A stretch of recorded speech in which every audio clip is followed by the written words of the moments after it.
తమ్ముడు okay okay okay నువ్వు అడిగినావు కాబట్టి నేను చెప్పు.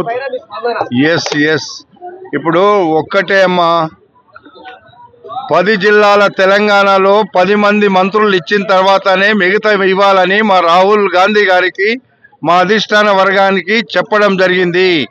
10 జిల్లాల తెలంగాణ తెచ్చుకున్నాం. 10 జిల్లాలకు మంత్రులు ఇచ్చినాకనే అందులో కూడా కులాలు కావచ్చు, మతాలు కావచ్చు, ప్రాంతాలు కావచ్చు కలిపేయమంటున్నాం. అన్ని కులాలకు ఇవ్వాలి, అన్ని ప్రాంతాలకు ఇవ్వాలి, అన్ని మతాలకు ఇవ్వాలి.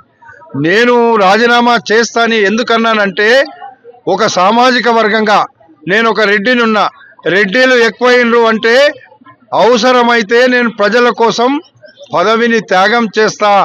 ఏ సామాజిక వర్గానికి మీరు ఇస్తే వాళ్ళకి ఇవ్వగలిగేటోళ్ళను నిలిపించి నేను రాజీనామా చేసి గెలిపిస్తా అని చెప్పిన తప్ప ఇంకొకటి చెప్పలేదు.